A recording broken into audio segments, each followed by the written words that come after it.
വിദ്യാർത്ഥികൾ അറിയാൻ എളുപ്പത്തിലും കാര്യക്ഷമമായും റിവിഷൻ നടത്താനുള്ള മാർഗങ്ങളാണ് ഇന്ന് ഞാനിവിടെ പറയുന്നത്. ആദ്യം കുട്ടികൾ അവരുടെ മനസ്സിനെ പോസിറ്റീവാക്കുക. ചിട്ടയായ ഒരു ടൈം ടേബിൾ രൂപീകരിക്കുക.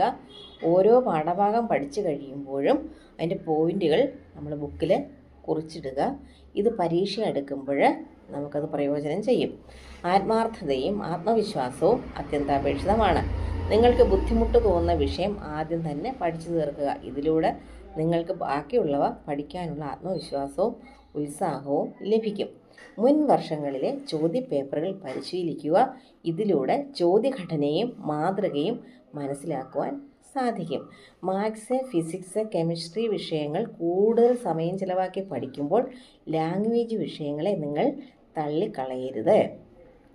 പ്രത്യേകിച്ചും ഇംഗ്ലീഷ് വിഷയം പഠിക്കുമ്പോൾ ഓരോ പാഠത്തിലെയും സമ്മറി പഠിച്ചു വയ്ക്കുക. എന്നിട്ട് ഇതിനെ കൂടുതൽ ആശയങ്ങൾ ചേർത്ത് ഉത്തരക്കടലാസ് നോക്കുന്ന അധ്യാപകനെ ആകർഷിക്കുന്ന രീതിയിൽ എഴുതാൻ പരിശീലിക്കുക.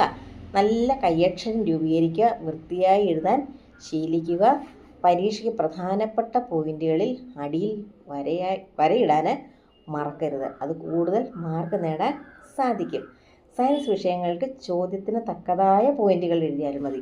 പക്ഷേ ഇംഗ്ലീഷ് പോലെയുള്ള, അതായത് ഹിസ്റ്ററി, ജോഗ്രഫി, മലയാളം എന്നീ വിഷയങ്ങൾ അത് വിപുലീകരിക്കാനും ഗ്രാമർ തെറ്റാതെ എഴുതാനും അറിയണം.